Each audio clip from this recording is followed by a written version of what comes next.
भैया उधर चलाइए जैसे भैया ना यार इंजन ना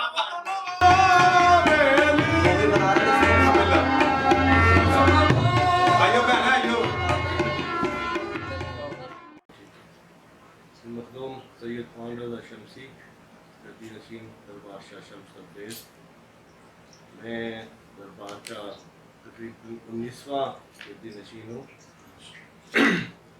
हज़रत शाह शम्स तब्रेज़ की वलादत 15 शबान 560 हिजरी में सब्ज़वार में हुई थी।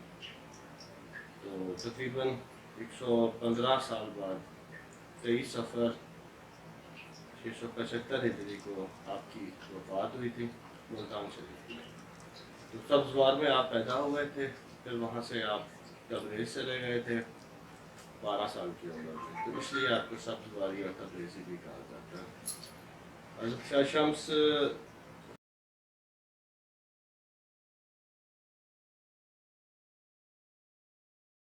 में 677 हिजरी का हुआ था। उसके बाद वो एक दफ़ा डिमोलिश हुआ।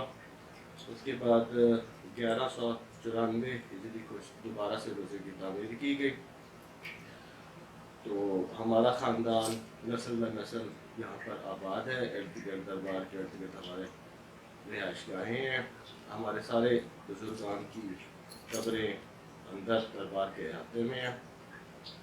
तो हज़रत शाह शम्स रहमतुल्लाह के वालिद का नाम सैयद नसीरुद्दीन था। तो हज़रत शाह शम्स की शादी जो थी वो उनकी कज़न के साथ, चचा की बेटी के साथ हुई थी, जिसमें से के 2 फर्जंद तौलीद हुए थे, जिनमें एक सैयद नसीरुद्दीन और एक सैयद अलाउद्दीन। तो शुरू से सुनाता हूँ मैं आपको सूरज बल। जी जी वो कुछ इस तरह है जी कि वो बादशाह वक्त का बेटा फौत हो गया। तो उसने सारे पीरों को सबको बुलाया, हकीमों को सबको उसने बुलाया कि इसको जिंदा कर दो। सब ने तो कहा कि ये तो हुक्म रब्बी है, ये नहीं हो सकता, ऐसा पॉसिबल नहीं है। तो हज़रत शाह शम्स भी वहाँ से किसी गुजर रहे थे। तो कुछ लोग हज़रत शाह शम्स को लेकर अंदर दरबार में, उसके बादशाह के दरबार में ले गए। वहाँ हज़रत शाह शम्स को कहते हैं कि इसको ना जिंदा कर दो। तो उस ज़माने में भी फतवाबाजी का दौर था। तो हज़रत शाह शम्स ने उनसे कहा कि ठीक है, मैं इसको जिंदा कर देता हूँ, लेकिन आप लोग मेरे साथ वादा करो कि बाद में मेरे पे कोई फतवा नहीं लगाओगे। खैर वादा वही हो गई। तो हज़रत शाह शम्स ने उसको ठोकर मार के कहा उठो। तो बच्चा जिंदा हो गया।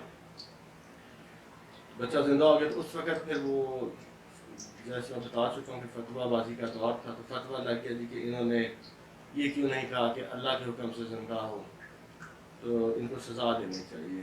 तो हज़रत शाह शम्स के लिए सज़ा तजवीज़ हुई कि इनकी खाल उतार ली जाए।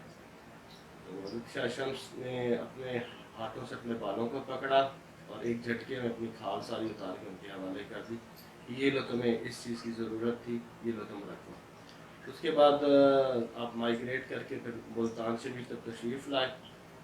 तो यहाँ आपके जिस्म पे ज़्यादा खाल थी नहीं, तो लोग आपसे कतराते थे। तो एक जगह है मुल्तान में, उस जगह का नाम है सूरज कुंड रोड।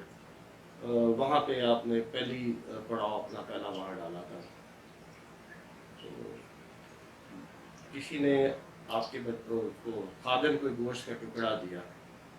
तो हज़रत शाह शम्स ने उसको कहा कि जाओ ये भुनवा के लाओ। तो बच्चा गया नान भाई के पास। तो गर्मियाँ थी, तो नान भाई भी गुस्से में था कि पता नहीं क्या उसको था। तो उसने वो लोहे की सलाख होती है, तो बच्चे के मुंह पर मारी। तो बच्चा रोता हुआ हज़रत शाह शम्स सरकार के पास आया कि मुझे इस तरह उसने मारा है। तो शाह शम्स सरकार को जलाल आया। वो आप बाहर निकले अपने गुजरे से और एक मकाम पे खड़े होकर सूरज की तरफ इशारा किया कि तू अल्लाह का शम्स है, मैं अली का शम्स हूँ, आ जा। तो सूरज नीचे आ गया। तो फिर सारे मुल्तान वाले आकर हज़रत शाह शम्स के पैरों में गिरे और एक कोहराम बर्पा हो गया। तो बस इसी तरह ही है। फिर वो सूरज जिस कहते हैं कि सूरज पे उन्होंने उसकी हीट से वो टुकड़ा भूना और फिर वो खाया। तो ये है सारी कहानी। रोमी کے ساتھ حضرت شاہ شمس کی ملاقات کا واقعہ کچھ یوں ہے کہ جب آپ تبریز سے پونیا تشریف لے کے گئے نا حضرت شاہ شمس سرکار، تو وہاں پہ مولانا روم کا بہت بڑا مدرسہ تھا، تو یہ اپنے اسٹوڈنٹس کے ساتھ بیٹھا ہوا تھا، درس دے رہا تھا۔ تو شاہ شمس سرکار اندر چلے گئے، بہت ساری کتابیں لیکن اس وقت تھا کہ کتابیں ہاتھ سے لکھی جاتی تھی، تو بہت ساری کتابیں نا اس کی حوض کے ارد گرد پڑی ہوئی تھی جہاں وہ بیٹھ کے درس دے رہا تھا۔ تو شاہ شمس نے اس سے پوچھا کہ یہ کیا ہے یہ چیز؟ تو اس نے آگے سے جواب دیا کہ یہ وہ علم ہے جو تم نہیں جانتے۔